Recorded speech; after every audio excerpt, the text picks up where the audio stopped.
Tell us your situation, please. Relatively unchanged, General. I worked on the solar cells, so I'll be sending out more power. It'll be temporary, but you're coming in much stronger now, too. What about your ship? Probe 7 is no longer probing, General.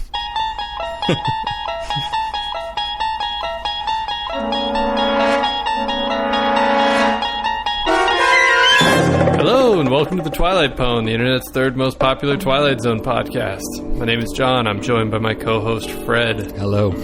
How you doing this week, Fred? I'm good. Good choice of opening clips. Yeah. Nothing is more shocking than Probe 7 not probing anymore. Just in case people had forgotten the level of humor of this show.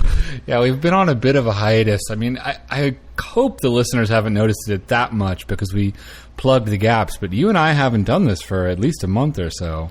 Yeah, we've recorded like one episode in the last 5 or 6 weeks. It's a little strange feeling. So it's going to be great. Yeah.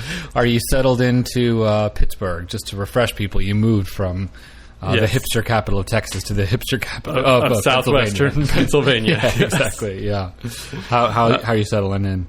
It's a work in progress. We did go to what the guidebooks tell us are the hipsteristy part of town to kind of get our bearings. But yeah, is that where they have like vintage Steelers gear instead of regular Steelers gear? Or? Exactly. And you were trotting the world. How was the time in the Mutter de Vaterland? Yeah, I'm not sure if that's politically correct. It was good. I went to Germany and Croatia and Italy, and actually the entire time I was like really hoping something Twilight Zone-y would happen so I could banter about it with you on the podcast, which is kind of how I live most of my life now. Yeah. Nothing really happened, but on the flight home, I flew out from Venice, and there was a connecting flight to get me back to New York, and it took me to Dusseldorf, Germany.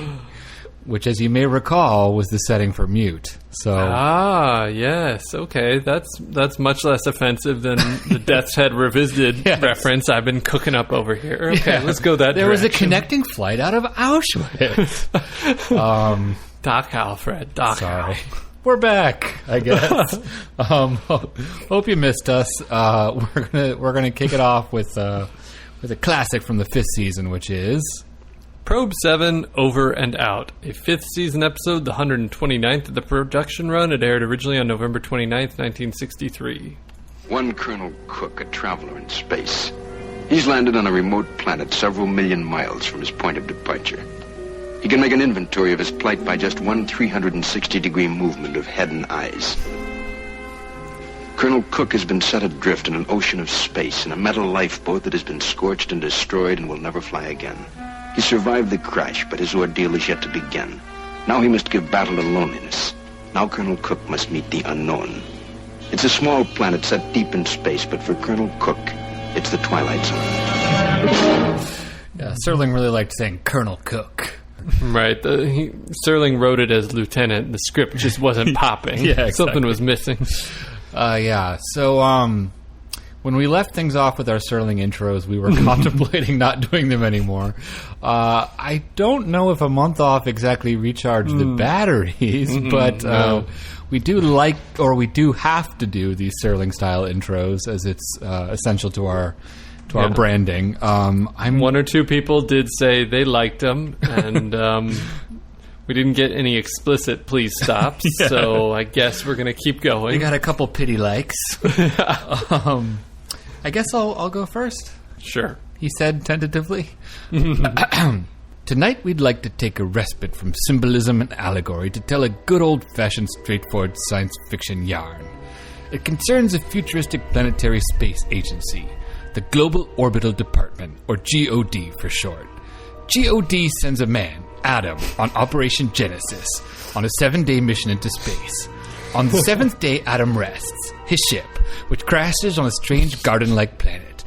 In between intermittent conversations with his superior officer, General Leviticus, Adam attempts to focus on doing his job by fixing his ship's Deuteronomy coils, adjusting the Corinthian thrusters to 2517, and letting there be light on the dark matter generators.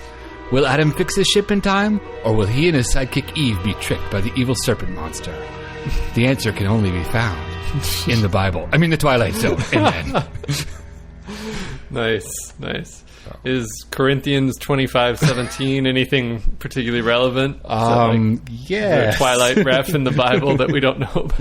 I'll leave that to the listeners to find out. That was good. That was more ambitious than mine. In that it had occasional there was a bit to it. Yeah, there were jokes in it. There was a through line. Okay, all right. Can't wait to hear it. Meet one Colonel Adam, Cook, just Cook, a space jockey whose metaphorical jockeys are in one whale of a wad. He can tell the width of the wad by a simple 360-degree survey utilizing his eyes and his head.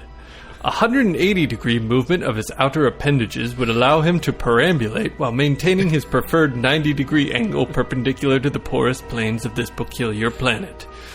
What wonders reside on this strange land remain to be seen, but we must implore you, please do not tell anyone else about the absolutely novel, original, and shocking twist ending of tonight's episode of The Twilight Zone. Nice. I did notice that in Serling's intro, it was the most convoluted way to say, he can turn his head around. Yeah, exactly. That's the only thing I could really catch on to. Oh, Serling, you effed up this time with that 360 degrees comment. Yeah. I'm gonna get you. Thought you could slip it by old Johnny, didn't you? Mm-hmm. This is a 5th season episode, as we've already said. It's available if you want to stream it on Netflix or buy the DVDs, Blu-rays, etc. But we're definitely going to spoil it, including a twist end that we've kind of already spoiled. So consider this your retroactive. If you've ever looked up sci-fi in the dictionary, it might be in there under the general examples. But check it out before we get going, because we are going to kind of spoil what's left that hasn't already been spoiled, which is very little. So let's get going with that. We open on a crashed spaceship. Actually, it's a crashed space probe 7, the titular probe 7. Mm-hmm. And let's be clear about that. Yeah, no, it's crucial that it's probe 7. And probe 7's captain is named Cook. Now, I question a probe having a captain. Does a probe really need a captain? Or... Sorry. We're off at the band. Wow. That's a question for a different era. Well, yeah. It's not really quite on par with I just feel like a disco beat dropping right around that question. Yeah. Anyway, let's just move on. It's a guy named Captain Cook, and he's on the horn with Base. That he's crash landed on a planet 4.73 light years from our sun. It's a little bit telegraphed. Would an astronaut say that, Well, he's not mad at the sun right now. When he gets angry, then it's your sun. Yeah, but right now, he's happy to claim ownership. No. Technically, isn't the sun the name of our sun? And if we go to another solar system, it's not the sun, but a different star? It's a sun, not... I don't know. Would you say... other planets in all of their solar systems have suns, don't they? It would be a sun. Yeah, okay. All right. So... Much like there are many gods, but there is only one true the God, as we'll learn from this. Let's move on. Cook is kind of screwed because his ship is broken and his arm is broken. Mm-hmm. He has very little power... And he just doesn't want to fix it. And unfortunately, at the moment, Base can't help him because they're running around getting ready for a war that may or may not happen. Did you notice, and I might be crazy, we should probably, we'll have to go to the footage. Yeah. But I feel like Base was communicating from in front of the... Oh, yeah, Whipple Brain Enterprises. Center, Whipple / Old Man in the Cave. I got very, very excited about it. Yeah. It'd been too long. It'd been over a year since we'd seen that that twisted pile of metal. You can almost see a face in there, friend. Yeah. It's like an electrical panel that has dots that light up. Period. That's what it is. It's one of my favorite characters from the Twilight Zone at this point. Yeah, it's pretty lovable. It's up there with Jack Klugman and Robbie at this point. Right. But yeah, the dude is standing in front of that thing to Skype with Cook. Right.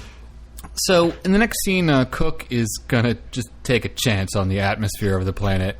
I enjoy the fact that he's, on an alien world trying to make contact with people, And what he says is, "Anybody round here?" Like, it's like, I don't know. Well, it's clearly a rural area. Yeah, he doesn't true. want to condescend to them. True. It's like when you go down to the Deep South and you find yourself saying y'all from time to time. Yeah, just a little, you add a little twang to it to fit in. It's not exactly like we come in peace. Right. Y'all around here? Anyway, he doesn't get an answer, but we as the audience are treated to sort of, I think it was supposed to be an ominous rustling of some bushes. Sort of leads you down the red herring of thinking that the planet is inhabited by sentient shrubs, but little rabbits scurrying around. One of the two, sure. Yeah. And then we cut back, and Cook is talking to General, I want to say Larabee is his name? Or Larabee or something? Larabee. All right. Okay. He's talking to General Larabee at base. And Larabee, I just wrote down Laramie, so I'm going to stick with Laramie. Laramie is saying... Why? Yeah, there's no way you can change it at this late date. Look, it's in my notes a lot. Okay. Not that it will provide vast solace to you, but at 9 o'clock this morning, Cook, we went to war. And? Our entire seacoast went. Took 12 minutes. Exactly 12 minutes. We retaliated. Oh, indeed. With alacrity and great effectiveness. They've been throwing thesaurus at them. Yeah, exactly. General Larabee is kind of like an existentialist space general. Like, he really just... He's very dry. He would have been an interesting addition to the cast of Aliens, you know, exactly. with the roughneck colonial marines. Yeah. You know, it's really a pity we didn't send others along with you. What you think of as a prison might be a haven. What you think of as a haven, General, is a very large, dark dungeon.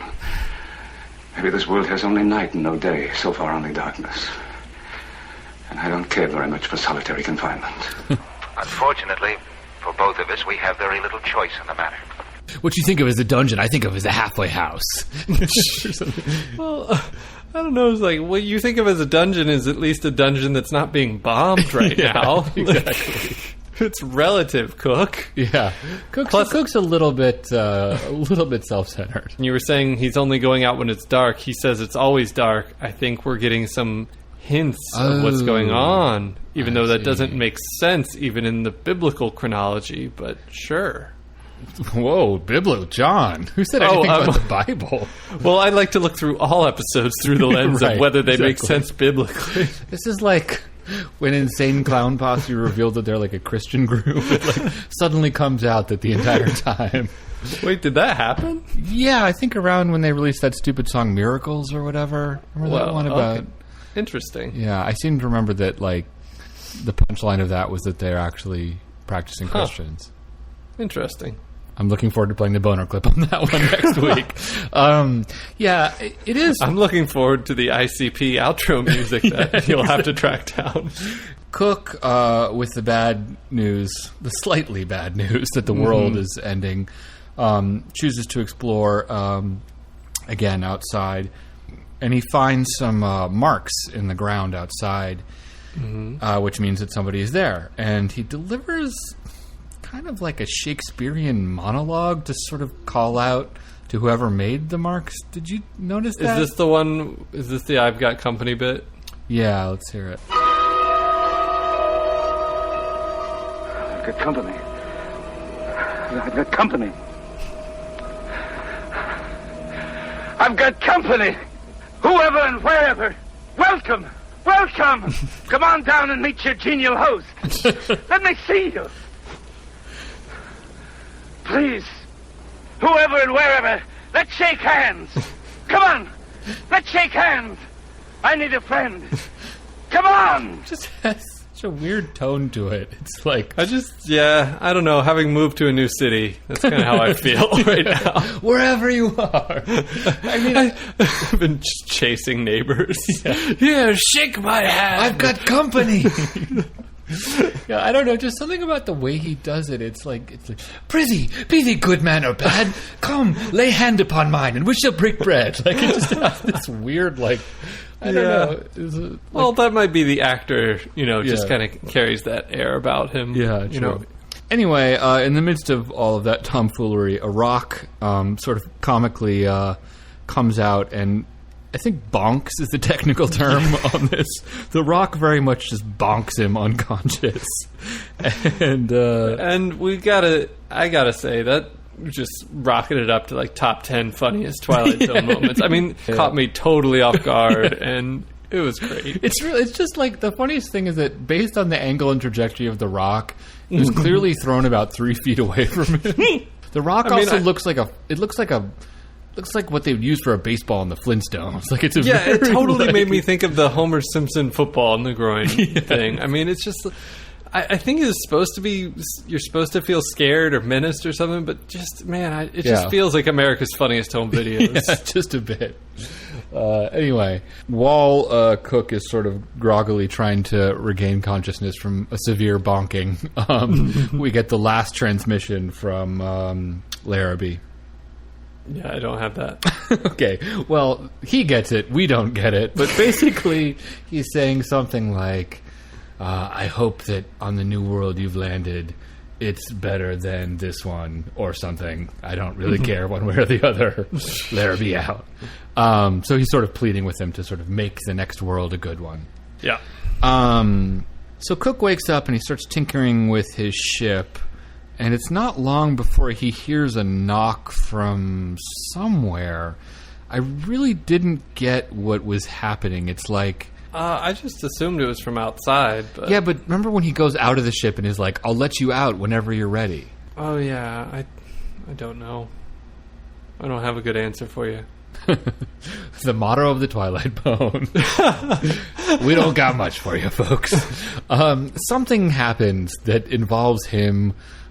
finally meeting the person who left the marks on the ground and bonked him with the rock. And it's not a big scary monster, but a alien lady.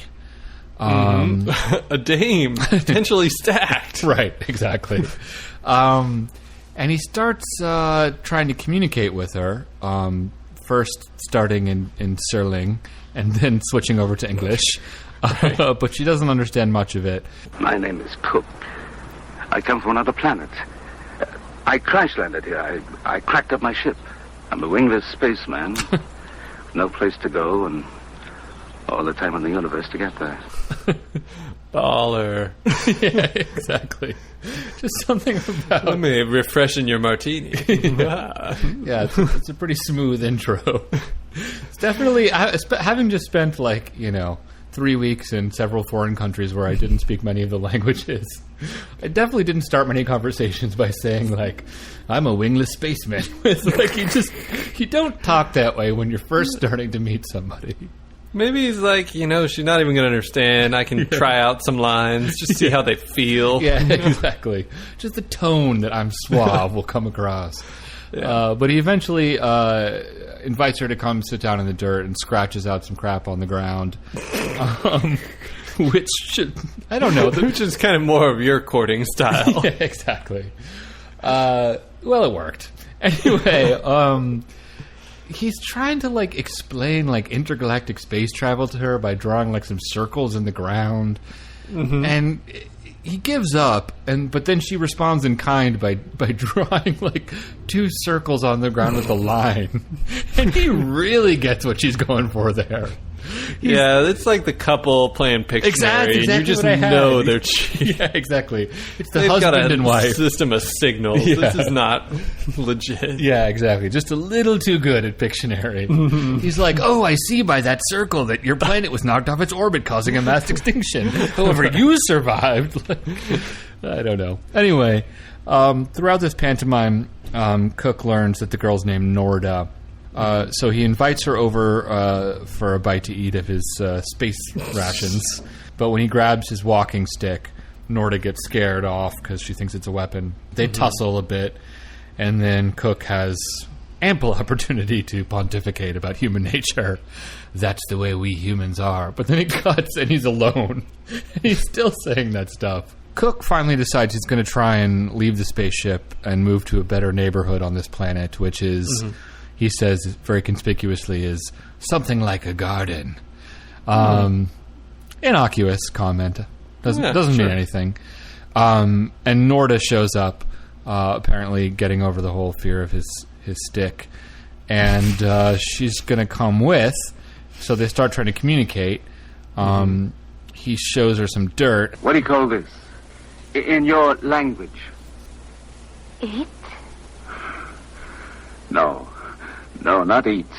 Not food.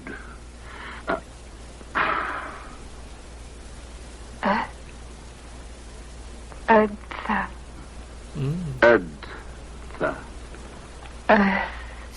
We've just given this place a name. All right. We'll call it Earth. What do we call it again?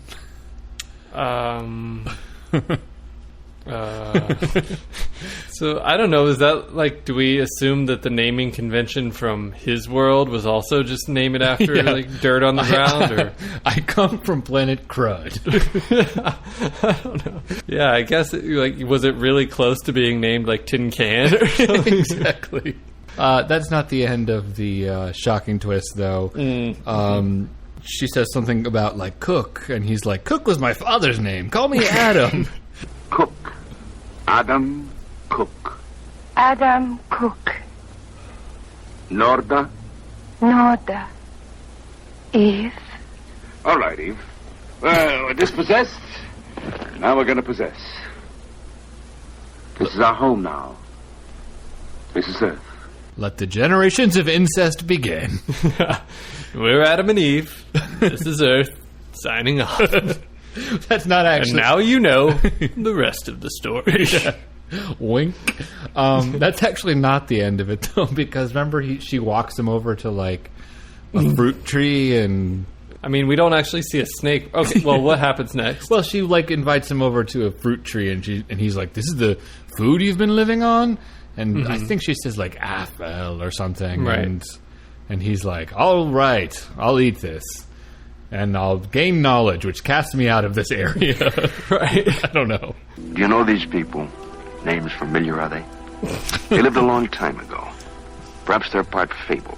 Perhaps they're part fantasy. And perhaps the place they're walking to now is not really called Eden. We offer it only as a presumption. This has been the Twilight Zone. Do their names sound familiar? Huh? Like what we did there? You get it? Yeah. So, my first question is this offensive to Christians? Because I couldn't, like, in the Martin Graham's book, pretty much any time, like, the Twilight Zone ever mentioned, like, a nun or something, someone wrote in and Graham's is like, someone didn't like the fact that Serling mentioned a nun. But there's nothing of that sort in this. But this... I feel like there's probably, like, Benedictine monks in, like, the mountains of Europe who, like... I've never really seen, haven't interacted with culture in the last 300 years who saw this and were like, "Oh God, I get it. Adam and Eve." I don't think Christian groups are able to get fired up enough to get angry because it's just like, oh. Well, this story. You say that, but like what, you say it's like a very classic trope, but I was actually having a hard time coming up with other stories that are like this. It's funny that you say this. This is apparently so much a common trope that there's a name for it. I saw this too, yeah. Yeah, the Shaggy God story, which is a clever little pun on Shaggy Dog. But like to hear it from science fiction editors during the golden age of sci-fi and into the 50s and 60s, like, for every 10 stories they'd get, 6 or 7 of them had this basic twist at the end. Like, can I name... an example, not off the top of my head, because I think they're all trash, and so sorry, that's pretty harsh, but like they're all kind of just not that inspiring a twist, so I don't think it usually floats up to the upper echelons of media that we'd remember. This just happens to be an anthology show where some not so great ideas slipped through. Well, it's fun. I mean, but it feels really familiar. I feel like I've read this like variations on this theme before, but yeah, I mean, I had the same thought too, but then I was hard pressed to figure out like exactly another example of it. Wikipedia says that Isaac Asimov's 1956 short story, The Last Question, is similar. It's like about a supercomputer, and the last thing it says is like, "Let there be light." So that's the same kind of thing. But I mean, I've never read it, and somehow, even if this were the first time doing it, I'd just be like, "Oh, that's so corny and so obvious. Don't do that." But did you really think it? Did you really think it was obvious? I mean, when did you? Yes. Was this the first time you'd seen it? Yes. And when do you think you got it? Like, the twist. Almost the second that he saw it was a girl. I was like, I think there was another episode, not The Lonely, but I feel like there was maybe another episode where there was a guy and a girl in a Twilight Zone, and I was like, oh no, are we going to the Adam and Eve story? And it didn't do it then, but it did do it this time. You're probably thinking of 2. There's another episode where like a soldier, 2 soldiers from opposing sides during a war meet up and in an abandoned war-torn city. But it's a similar type of story. I mean, I hear you, and I think it's a little on the nose, but it doesn't strike me as, like, so obvious. I also think that it does, like, it sort of plays with, like, Cold War vibes, because obviously the guy comes from a planet that's destroying itself, and her planet didn't have the same problem, but you kind of notice that they gave her like a vaguely Russian type of accent almost. I mean, I'm not saying that that's like brilliant or subtle, because it's not, but it does put like a contemporary spin on it a little bit. It's not just 2 people. It's like 2 people who both come from destroyed worlds. You know what I mean? Right. Yeah, I hear what and you're like saying. The irony of they came to Earth and one of their goals, or at least Adam's goals, was like to not recreate the same problems. But then, of course, the 1960 audience would be like, "Oh, looks like we did. My bad." Yeah. Like that has there's something there that's more than just the obvious twist of it being Adam and Eve. Maybe. I don't know. I liked the idea at the beginning. I didn't necessarily love the execution, but the idea of a person who's like crash landed in a desperate situation, and then he hears that like things are even worse back home. Yeah. That's like a cool concept, and I feel like it could have been built up better, but you just kind of get this weird back and forth that was unexpected of like a really self-pitying guy on on the foreign planet, and like a not all that into it bored guy on the like destroyed world. It was like as things kept getting worse, the stakes really didn't seem to move emotionally for either one of them. I was just kind of disappointed because I thought it was a strong way to start. And then, almost as soon as the girl came on the scene, I was just like, oh no, old world destroyed. There's a girl. They're going to have to start it over again. Here we go. Yeah, okay, fair enough. Did you catch how, this is probably needless to say, but at some point he says something about, I have a broken rib or something? Indicating... yes. Yeah. Did you think also that probe 7 was supposed to indicate, like, 7 days? I don't know. I mean, there is that story of the 7th probe. Yes, exactly. That's Ezekiel 25:17. And there were 7 probes. What we doing next? Bios and trivia. Bios and trivia. Bios and trivia. Yeah.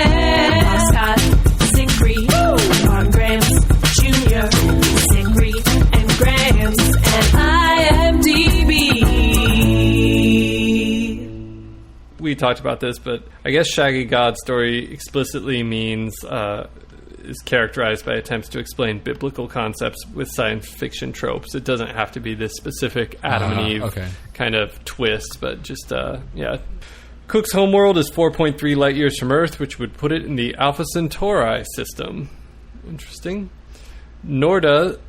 Well, that doesn't make sense, because he's not from Earth. Yeah, but he says he's 4.3 light years away from... Oh, I see. He would start, like the original system is in Alpha Centauri. Got it. Okay. Well, but I guess that kind of begs the question of which direction. Yeah, or is the Alpha Centauri system a ring that's... I don't necessarily understand the shape of the galaxy. We just keep butting up into stuff we don't know. This episode's dumb. This is a really rocky re-entry. Let's just stick to stuff we know. Let's jump right to the mystery. How hot do you think Norda was? It's pretty hot, but let's move on. Her hair was kind of, dirty. It's kind of cool. It's kind of mussy. I like that. Okay. Norda refers to the apples as sepla, which is an anagram of apples. Oh! No idea what an anagram is, but that sounds right. Yeah, exactly. Okay, I can feel superior to this. Someone decided to put on IMDb trivia. Adam Cook and Eve Norda are to begin a new civilization in this Eden known as Earth. Is that really I don't think that's trivia so much as just kind of the that's the episode. That's the tagline. That's the I really love like stuff that's mistakenly entered as trivia. There's mistakenly regarded as a goof and mistakenly regarded as trivia. Like, we should just go into The Fugitive and be like, Richard Kimball didn't in fact kill his wife. Okay, so Cook misuses the word galaxy. His explanation to Norda of his current situation, that he has left his own, quote, galaxy and came to the nearest habitable planet, is highly suspect, as any two planets separated by 4.3 light years will be in the same galaxy. Possibly he means solar system. I think he was just trying to dumb it down for the broad. Yeah, of course. Incorrectly as a goof, yeah. Exactly. One more incorrectly not regarded as flirty banter. Sexist, right. Sexist banter. One other potential goof from IMDb. Cook mentions that he's 4.3 light years from his home base, but when he talks on his radio, the replies to him are instantaneous. In reality, his message would take 4.3 years to reach the base and another 4.3 years for the reply to reach him, a total of almost 9 years per message. Yeah, but that's there's a lot of science fiction that kind of addresses and gets around that idea with different concepts. So that one... In Star Trek, it's subspace. Yeah, I mean, honestly, if he's able to travel 4.3 light years, I think he can figure a way to make his voice travel that too quickly. Skype's a lot better in the future. Yeah. All right. There's not too much from the Martin Graham's book aside from the obligatory costs of the set construction. Apparently, the Outer Limits ended up buying the set from the Twilight Zone, or there was some set sharing. So the Twilight Zone didn't just steal everything from Forbidden Planet; it was also the progenitor of some spaceship sets. There was an interesting little story about the actress who played Norda, how she wanted to finish filming in time to attend the famous March on Washington in 1960. I don't 2 or 3. So she apparently they finished it just in time for her to be able to attend it, which was kind of a cool little historical bit of trivia. But other than that, nothing too crazy. I was mainly looking forward to reading a bunch of angry letters from all the reverends of America to Serling, but not a one. Moving along to bios, Richard Basehart played Colonel Adam Cook. Oh, this is a little connection just to the Twilight Pwn. The last film in his career was Being There, which I had accidentally described as being human a couple episodes back, but Being There. Connected to our boners. Yeah. Another Twilight Pwn connection, he played Hitler in a movie we like to call Hitler. Exactly. Somebody pointed that out to us via email. Sorry, I forget who it was, but thank you, whoever that was. Yes. That's really the I would just search my Gmail for Hitler, but that's going to turn up a lot. It's going to take a while to sift through. Yeah, I don't know. There's a million actors from the Twilight Zone were in this movie. Hitler! ! So we're going to have to watch it one day. Yeah. A fun quote from Richard Basehart was, "I couldn't be a straight leading man. You've got to be bigger and prettier than I am." Which I don't think is fair. I think he's a very handsome man. He seems appropriately sized. Yeah. Bigger. You've got to be fatter than me. Right. Antoinette Bauer played Eve Norda. I didn't have any particularly interesting trivia about her. Barton Heyman played Lieutenant Blaine. Mr. Heyman was a screen and stage actor whose last role was as a prison guard in the Academy Award-nominated film Dead Man Walking. He uttered the title of the film as he cleared a path to the death chamber for Sean Penn. So, somewhat interesting. Written by Serling, directed by Ted Post, who did several episodes, The Fear, Mr. Garrity and the Graves, A World of Difference. And that kind of brings us to the... Inevitable.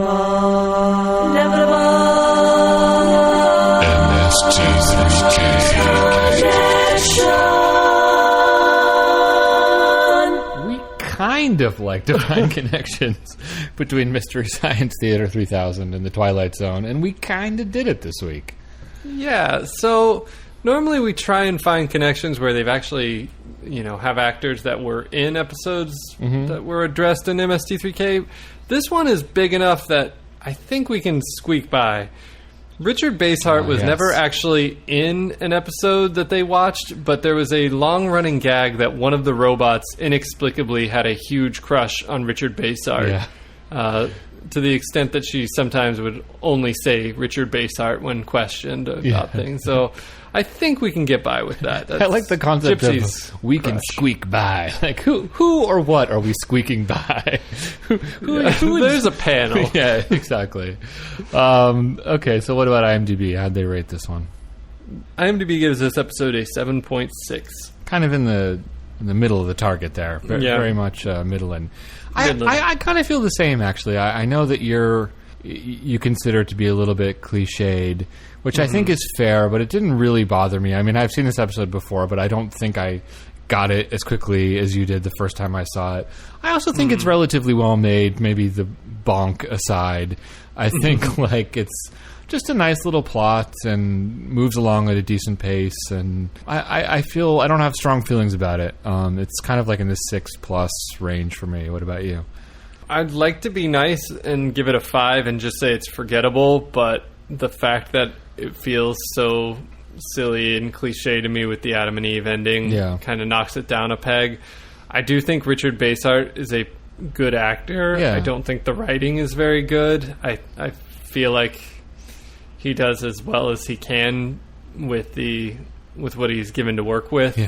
The female actress is not given very much to work with. And it's we didn't really talk about this. It is kind of awkward and sexist that you've got like the intelligent, strong, virile man and the like vaguely cave woman seeming woman who he's kind of got who thinks dirt is food.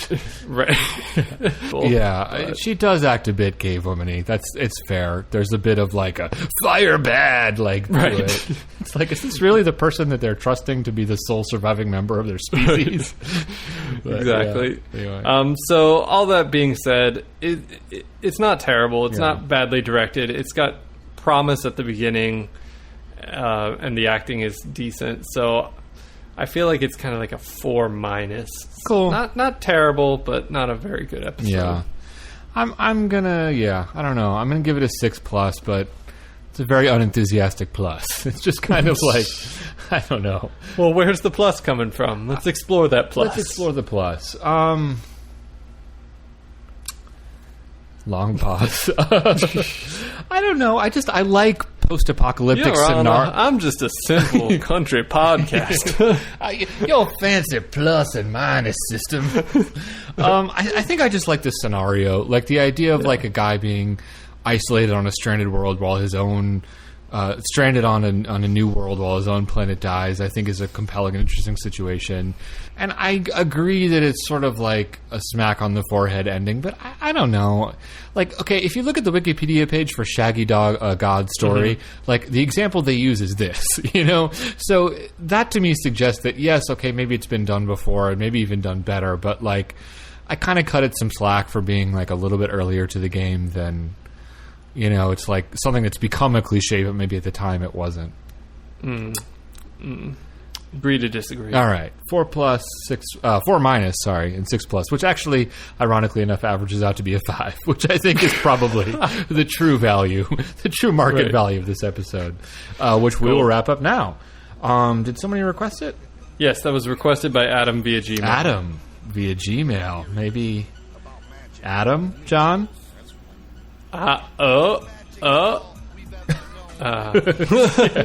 Yeah, kind of got nothing beyond that. Yeah.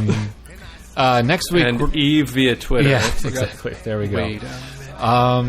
Next week we're going to do another request. This one is miniature. It was requested by Anonymous on Tumblr and Benehintz on Gmail. Thank you, Anonymous and Benehintz. People can get in touch with us if we have any listeners left after this one. How can they do it, John? You can send us an email at twilightpwn@gmail.com. You can get in touch with us on Twitter at twilightpwn. You can check out our website at twilightpwn.tumblr.com. You could listen to us on any kind of podcatcher app. Or you could subscribe to us on iTunes. If you're over there, if you leave us a rating or review, we would really appreciate it. To that end, could we give a special thanks to J212321 and Doug K for writing some very nice reviews recently. Thank you, appreciate guys. it. Yeah. I forgot to mention this in trivia. want to call back looking up the Twilight Zone episode titles in German. And this one has a really funny one because the title is Adam und Eva, which just means Adam and Eve. So the title gives away the goddamn twist. It's like if To Serve Man was called Das ist ein Cookbook. Right. It's ridiculous. Do you got any questions for me about this thing or other things? If you were stranded on a desert planet, who would you like to be? Who would you like to rebuild civilization with? Oh, you mean like a lady? Well, assuming it's not Fred. my girlfriend, or I don't know, Fred. I mean, that's up you're to really you. putting. Her family listens to this, so Oh man, put my this just got spicy. yeah, exactly. Where? You, John. No. All right. I'm sure it would be a broken world from the Yes, start. exactly. All right. Well, let's call it. Talk to you next week. All right, talk to you later, Fred. Miracles each and everywhere you look, and nobody has to stay where they put. This world is yours for you to explore. It's nothing but miracles beyond your doors. The Dark Carnival is your invitation To witness that without explanation, take a look at this fine creation. and enjoy it better with appreciation. Crows, ghosts, The Midnight Coast, the wonders of the world. mysteries the most. Just open your mind and it ain't no way To ignore the miracles of every day. And that's real, and that's real. Magic everywhere in this bitch. Do you notice and recognize miracles? It's all around you. You don't even know it. Are you a believer in miracles?